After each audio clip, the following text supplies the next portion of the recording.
Hello. Hello, this is Cracker's Crazy Living. This is going to be part 2 of my peach pie scones. I've had a busy day, been doing several different projects. I'm gonna take my baking pans here out of my oven, and I'm gonna turn my oven on to 400 degrees.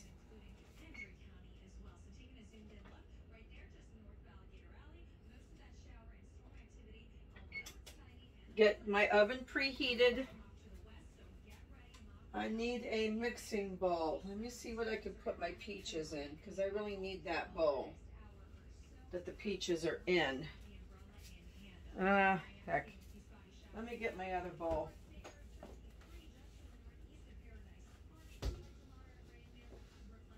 Alright, I got my big giant bowl. I probably won't need this big of a bowl, but oh well, it's alright. I'll use it. My big bowl. I got my measuring cup here. I'm gonna need my whisk. Got my whisk handy. Gonna have to get my flour together.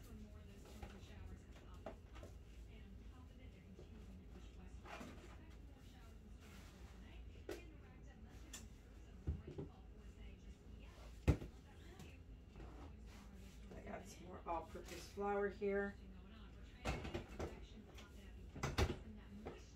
I also went to the store and I bought more flour. This is empty. More flour. They had Pillsbury flour, all-purpose flour, on sale for $2.29 a package. That was really pretty cheap. So I bought 2 bags of flour.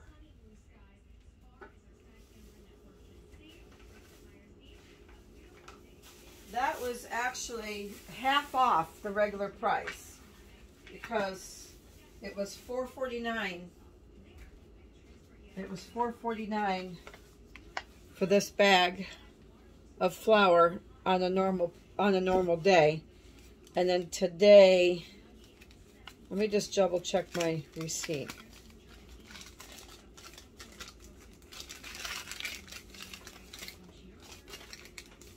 Let me double check my receipt here.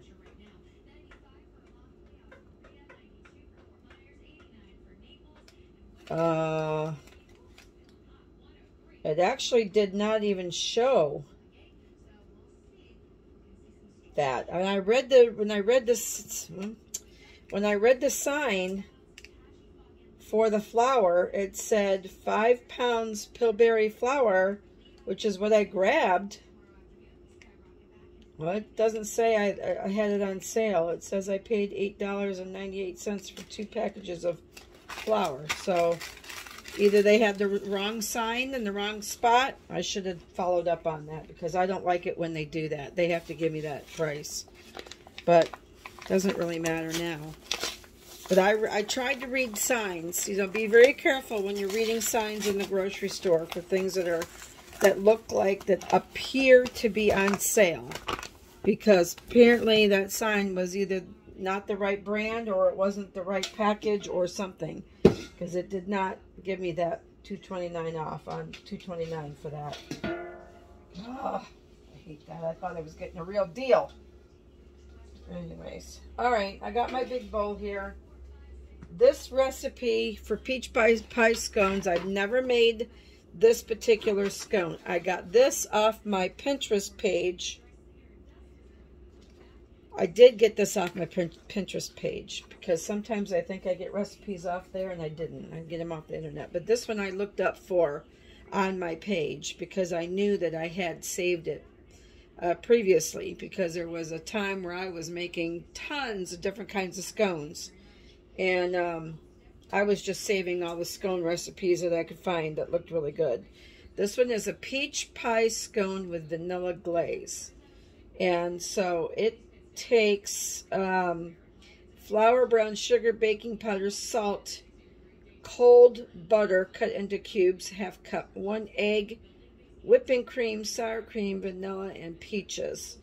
So what you do first is you mix all your dry ingredients together first. Now, normally when I'm doing cookies and stuff, I just throw everything in together and mix it. You cannot do that with biscuits or scones. You have to mix things exactly the way they tell you to mix things, or it won't come out right. So in this big bowl, I'm going to mix all my dry ingredients. So that's 2 cups of flour. Find my measuring cups here. 2 cups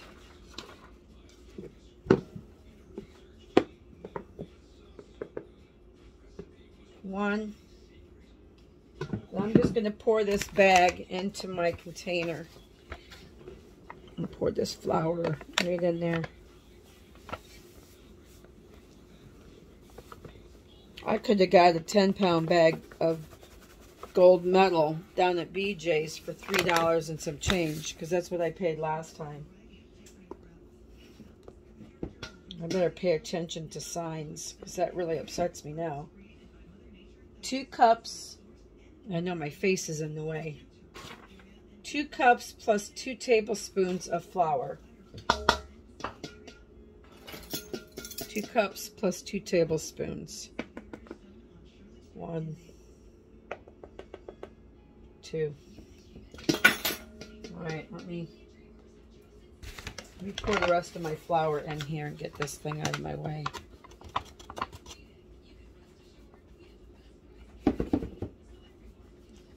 I end up putting all my flour and my sugar in my square lock and locks, because I had bought these lock and locks off of QVC a long time ago. They had them on a super sale, and I couldn't pass them up. A set of 4, they were practically giving them away. So I bought a set, but I had them all sitting on top of my refrigerator empty. All right, then what do I need? Okay, now I need 1/3 cup of brown sugar. Let me go get my brown sugar.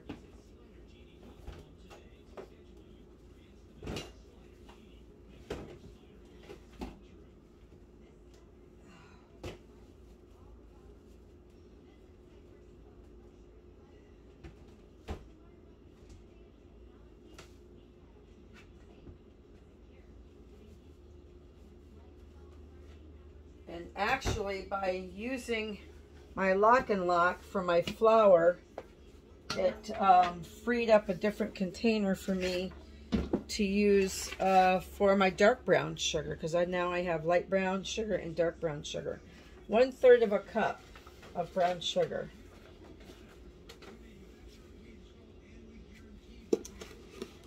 Packed. You always want to make sure your sugar is packed. You don't want it to not, and I think the reason why you want to pack it is because it's so fluffy. You don't get a true measurement unless you pack it. I think that's why you always want it to be packed, because you want it to be the right amount. Going the wrong way. I gotta go back out this way so you guys can see me. There we go. 1 tablespoon of baking powder, which I went to the store and got new baking powder because I was out. And I just got the store brand.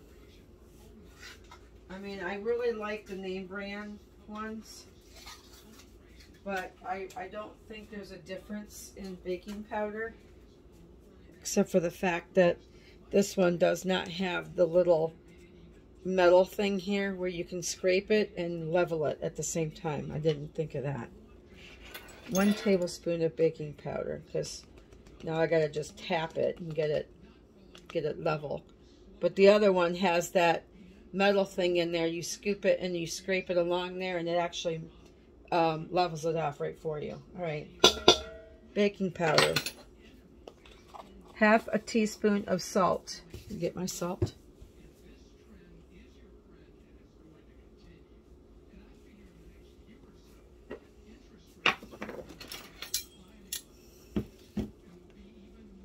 Half a teaspoon. I'm going to find my 1/2 teaspoon here.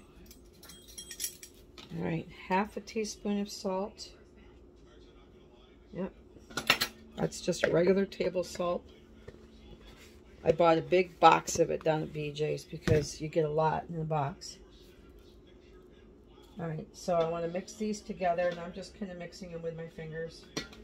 This is going to be a recipe that I'm making with my fingers.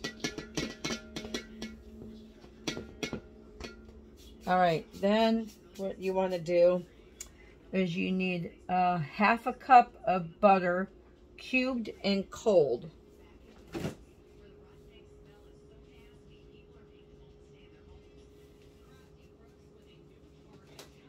And I usually just get sticks for this from the store. It's the only reason why I buy sticks. I don't eat sticks, I just use it for baking. A half a cup is 1 stick. 2 sticks is 1 cup. 1 stick is a half a cup. So what I'm going to do, before I cut my butter up, let me put this back in the fridge. I'm going to go ahead and mix together in my measuring cup my wet ingredients. So I don't want my butter to get too warm. You want your butter to stay as cold as possible, because when you mix the wet into the dry with the cold butter, and then you go to roll them out, you have to roll them out or flatten them out. You want those butter pieces to be intact, so when the warmth of the oven heats it, it makes a flakier pastry. It really does do that. It does the same thing for biscuits too. So I need 1 egg.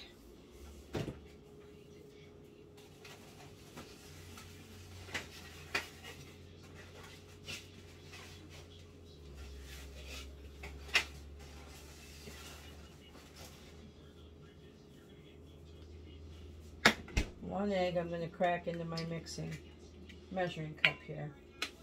1 egg, 1/4 cup of heavy whipping cream. All right, I got to go out. I'm going to pause you because I'm going to go out to my other fridge. All right, I went out and got my my heavy cream. So I need 1/4 cup of heavy cream. Let me rinse this out because I think it's got something sticky in it.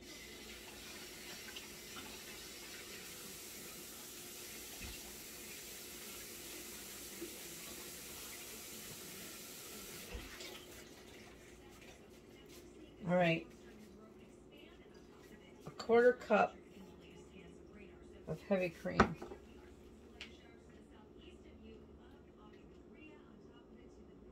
All right, I brought the other carton in because this one didn't have a whole lot in it, and I didn't know if I'd have enough.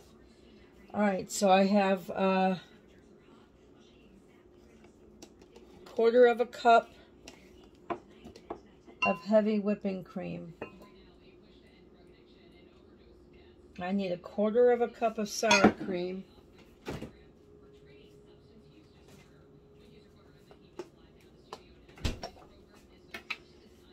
Find my 1/4 cup. It's 1/3 cup. Here's my 1/4 cup of sour cream. It's kind of a heaping thing of it here. Let me try to find something to level it with. I just scooped it right out of the container. Why not? Right? All right. It's a good thing I did that because it was a lot. So 1/4 cup of sour cream.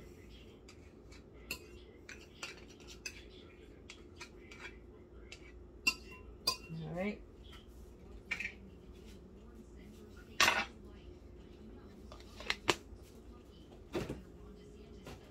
What else? 2 teaspoons of vanilla.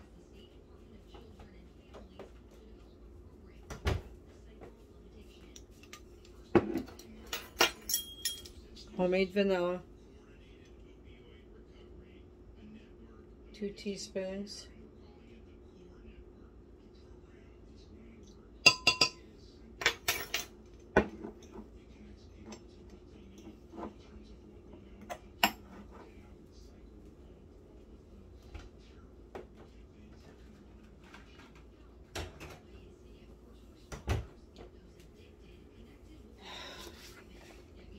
And then a half a cup of diced peaches. But I don't put that in this mixture yet. Just zhuzh that all together with a whisk.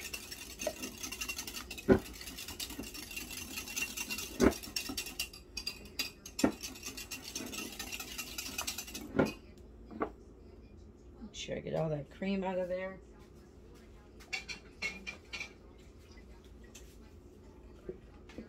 Piled everything up over here on my garbage can. Now I can't get to it.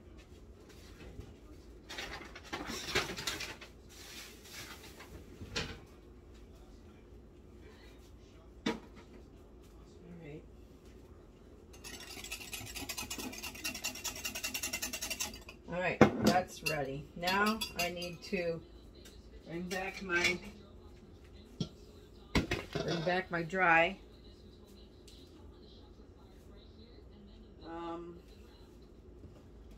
Gonna get just a spatula for my wet stuff there. And get back my butter. Set this back down here. I gotta get a cutting mat. I use these cutting mats all the time. I'm getting ready to have to replace them because they're getting kind of chopped up. All right, 1 stick of butter.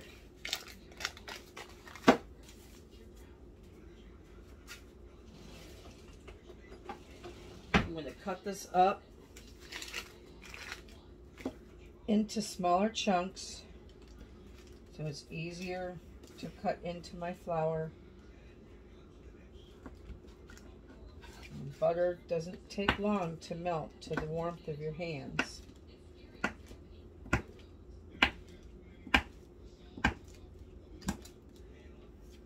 I'm going to wash my hands real quick. Okay, I know I'd cut my butter up. My hands were clean, but I had been touching the door, so I am going to use my hands to mix this up. So I wanted to make sure my hands were really clean. So put this chopped up butter in there. And now I'm going to mix this. You could use a pastry blender, but honestly, it's just as easy doing it with your hands. For me, I think it is. It's, you know, why get more stuff out, you know, than you need? Because what you want to do is you just want to start mixing this butter into the flour. So I just use my hands to do it.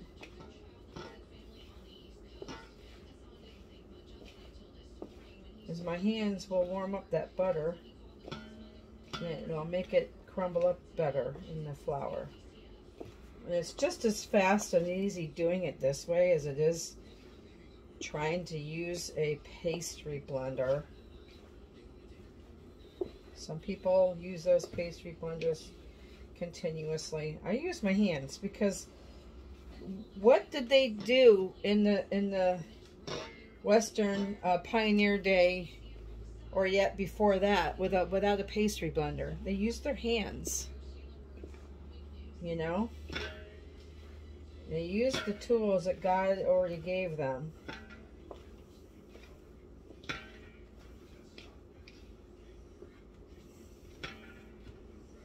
Everybody else that uses technology and things come out with a pastry blender so you don't have to use your hands anymore. I don't know. I think it's kind of fun using your hands, you know.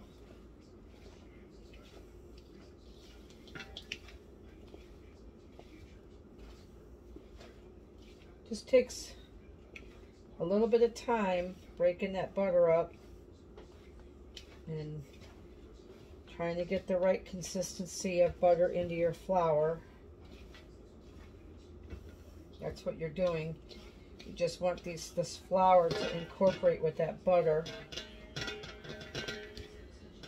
So when you go to cook your scones, you'll have these little itty bitty bits of butter that bake into your pastry. Makes it soft and yummy, tender.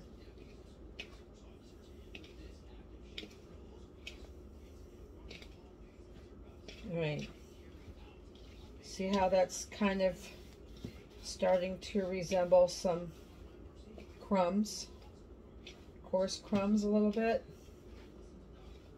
See how that is? A lot of techniques of baking flour or making breads and pastries is feel. I know I like to feel my dough at work when I'm making rolls at school. I'll call Debbie over there and she'll say, how's your dough today? Because depending on how the humidity or the air is running in the kitchen, makes a big difference in how your dough comes out. Believe it or not, it's true. And I'll say, oh, my dough's a little stiff today. Kind of feel it and see what I'm talking about. And you can feel it. You can tell. And then, you know, some days she'll come over and say, how's your dough today? And I'll say, feel it. It's beautiful. It's soft. It's fluffy. I say, feel it. And she'll touch it and she'll say, oh, yeah. So a lot of the techniques of doing things is by feel. How it feels. Okay, so now you got, see how your dough's kind of, your crumbs are wanting to hold together a little bit? That's perfect. That's what you want. But you don't want to work it too much because you don't want to turn it into batter. So you got to just know when to stop. And that's a coarse meal like that. That's perfect. Now I'm going to pour this wet mixture in my dry mixture. And I'm going to only mix it until it's combined. I'm just going to mix it until it's all combined. And I'll just use this spatula to do that.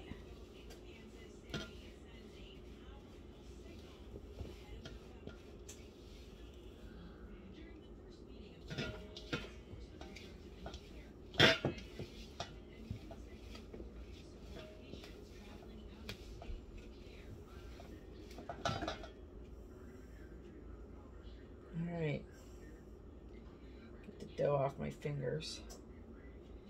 Now I'm going to take my peaches that have been sitting in a bowl, and I'm going to get some, and I'm going to chop up a half a cup of peaches. And then the peaches are going to get folded into my dough here. I should have made a double batch of this so I have extra. Alright, let me move this down here and get rid of this. Rinse my hands.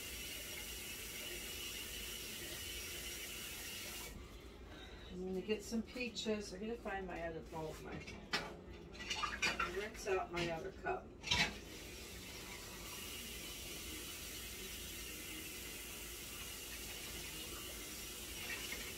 No, I don't need that one. I need a half a cup. Alright, where's my half cup? Over here. Alright, here's my half a cup. I'm just going to wipe the crumbs out of it. Because I used it the other day. It had still crumbs in there. So I'm going to grab some peaches here. And I'm going to chop up half a cup. Which I don't know how many peaches a half a cup is.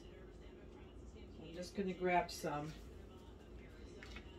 I'm going to just cut these up. They're starting to turn brown on me because they've been sitting.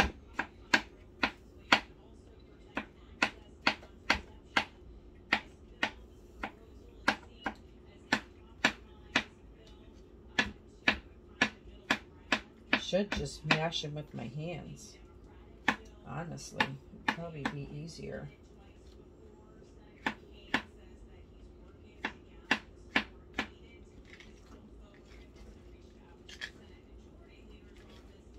Alright, let me measure a half a cup.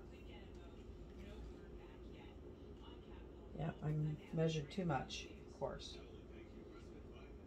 I'm afraid to add extra because then you don't want your dough to be too wet, because then you're going to have a ton of flour to come combat the wetness of that, and you don't want to add too much. You don't want to add too much flour to it. So 1/2 cup of chopped peaches. I'm going to take a second and I'm going to add some more fruit fresh to my peaches because I don't want them all getting brown on me.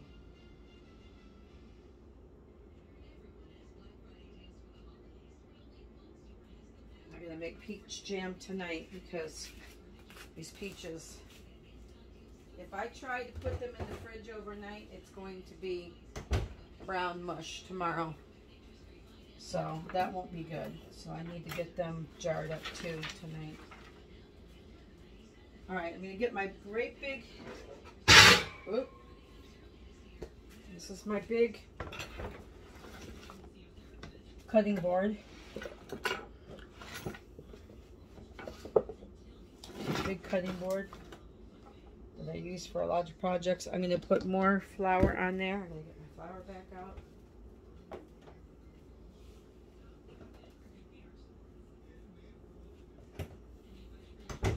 I had just a smidge of flour in this other container, so I'll dump that on my board. I might need more. It's not very much. I'm going to take my dough here and I'm going to just fold these peaches in by hand.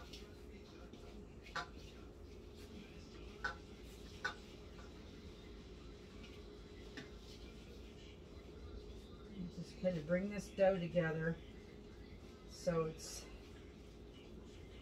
mixed, it's all cohesive together like a biscuit dough.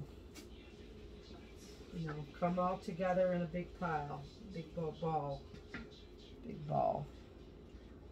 I need to get my flour back up because I'm definitely going to need more flour. It's kind of on the sticky side, but they're going to probably be really good. I have become, if I do say so myself, pretty good at being able to make a good scone. It's tricky making scones because they're like biscuits. Biscuits can be very difficult sometimes to do. I used to stink at making a biscuit. I never could make a biscuit taste very good at all, and I couldn't figure out what I was doing wrong. But then I started making scones, and then I was like,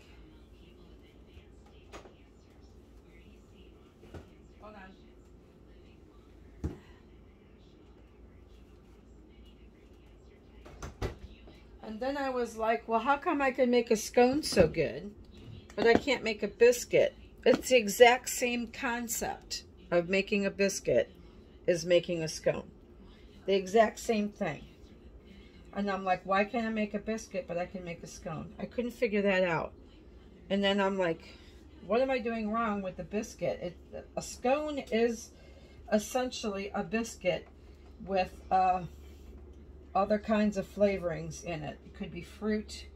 It could be, at Christmas time, I make my mother-in-law, I make her scones that are chocolate chip and hazelnut. And they come out really well. So I just kind of started going with the concept of making a scone when I made my biscuit, and lo and behold, I did it. I couldn't believe it. I did it. I did it right. It worked. I was shocked. Then I started watching Brenda Gant, how she makes biscuits, and I actually tried her way of making a biscuit, and I was surprised that I did great with that. They were good. You learn some tricks and tips from other people as well. All right, so now I got my dough. I don't roll my scone dough. All the recipes tell you to put it out on a board and roll it. I don't roll it. I just kind of flatten it with my hand. Then I'll go get a big knife. If I really want them to be perfect, I'll get my cutter. I usually get a cookie cutter.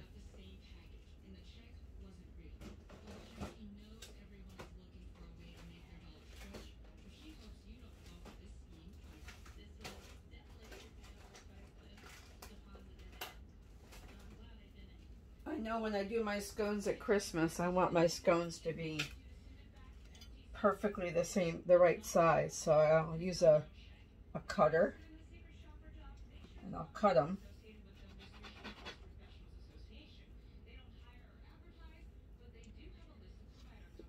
I need to dip this in flour though. I'll cut my scones with this cutter.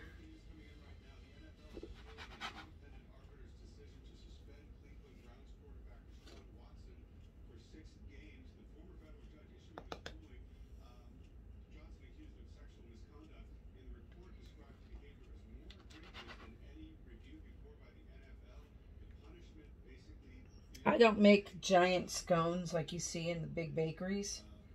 If I had a bakery, yes, I would do it that way. But I tend to like my scones a little smaller.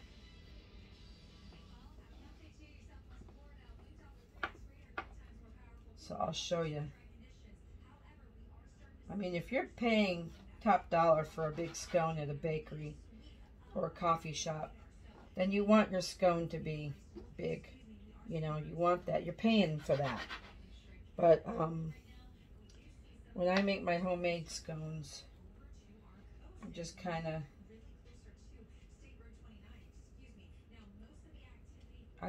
of make them like this. A little bit more flour. I'm going to turn that over. The peaches definitely make this dough wet. It definitely makes this dough wet. So you can't get away from not adding more flour to it. You have to be able to add a little bit more flour to it. But you only add enough flour to it to just be able to manage the dough. You don't want to add a ton of flour because then it just dries them out more. That one's going to be kind of crooked because... And then when I get down to the last bit of dough,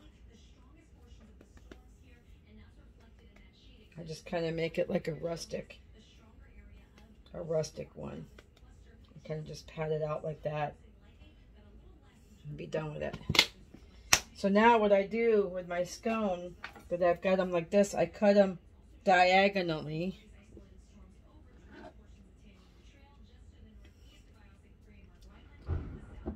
Oh my gosh, it was a bad thunder.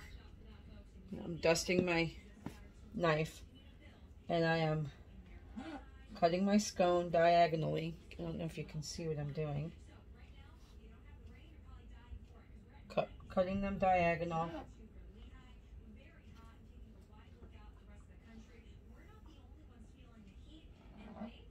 Gotta be careful how you cut them because those peaches, they just want to rip right out. Need more flour. I think what I would do, it said the recipe says to rough chop the peaches, but you know what, next time I think I'm going to cut them down a little bit more or mash them with my hands because I think they're too chunky. I don't know, maybe they won't be. Alright, now what I'm going to do, get this stuff out of my way. I got to get me a baking pan. I got me a baking pan. Here I'm going to put a piece of parchment paper over it.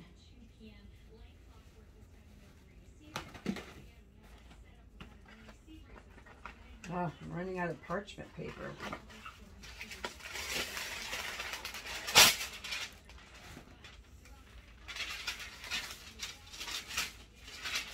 Parchment. I need to try to invest in those Silpat things. I never used one of those. Probably save me money from using parchment if I had that Silpat thing. All right, I'm going to try to stick that together. That end just fell off. Maybe it'll try to squish it back on there and see if how they do. I always do like parchment because it's easy to use. You don't have to, no fuss, no muss. You just throw it on there and go.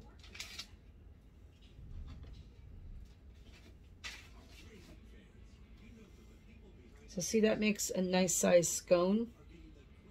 I don't know if you can see it. It makes a pretty nice size scone. Nice thickness. That baking powder is going to make it rise up.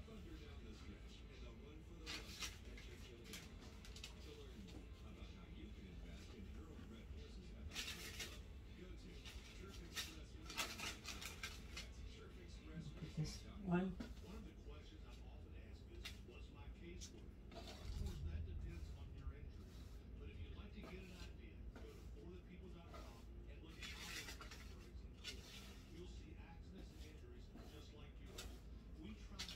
Right there. And here we go. Got my scones on my pan. I'm gonna wash my fingers real quick.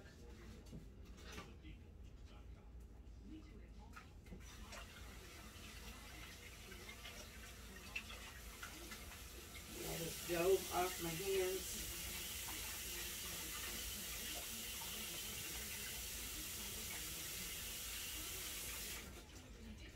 Now, making pastries like this and scones and different things, it can be a messy job.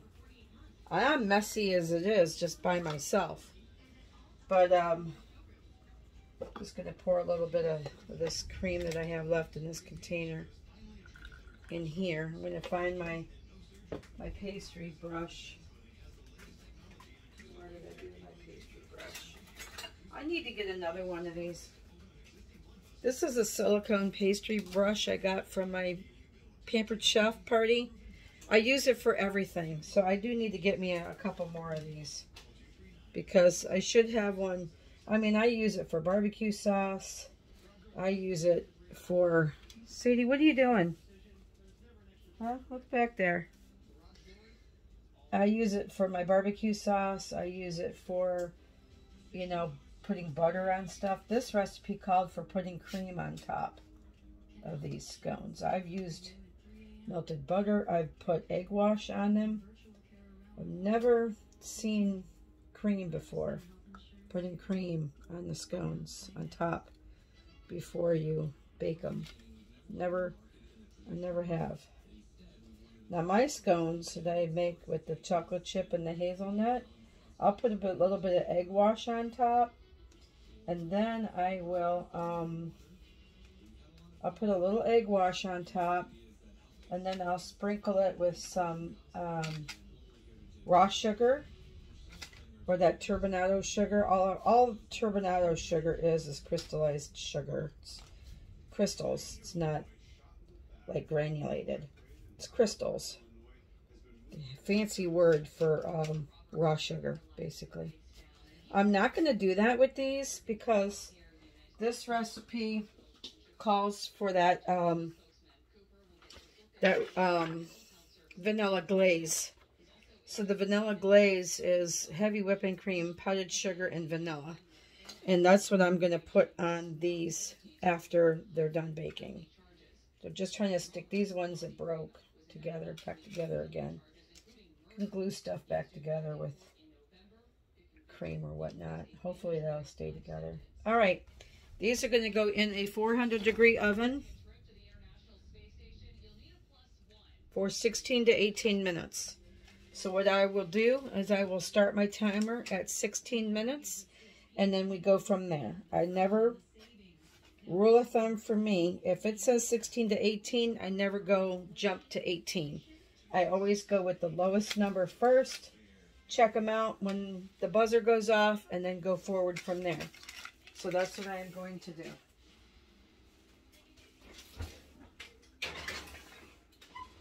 $400 for 16 minutes.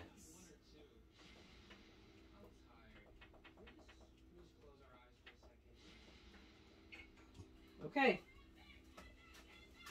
I will come back in 16 to 18 minutes when they're done and show you the final result.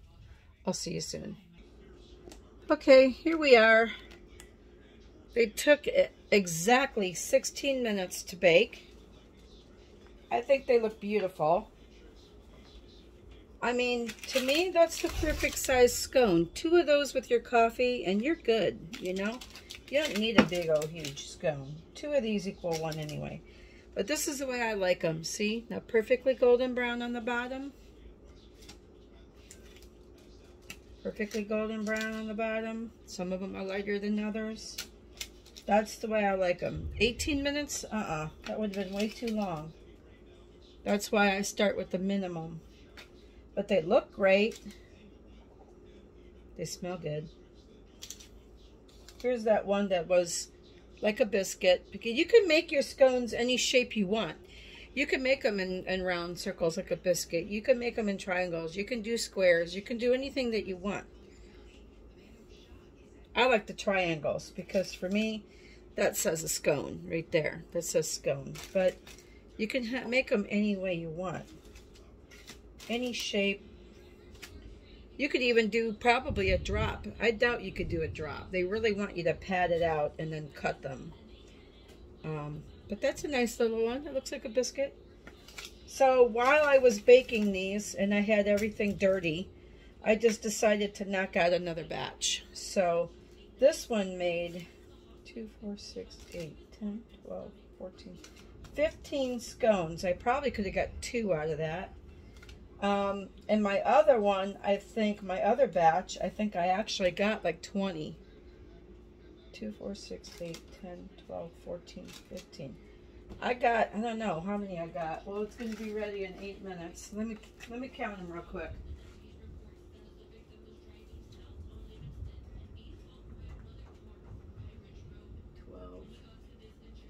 17 scones on this other pan I got. And I did them roughly the same, so I don't know why there's such a difference in how much you get. But now what I'll do when these are nice and cool, I will make a half a cup of powdered sugar, 2 teaspoons of vanilla, and a third of 1 to 3 teaspoons of heavy whipping cream. And I will make that glaze, and then I will put the glaze over. I'll make a pretty glaze and put it right over that. And that'll look like a restaurant or a bakery style scone. They'll look great. They would be wonderful. And you can see the peaches in there. Yep. So that's it for today.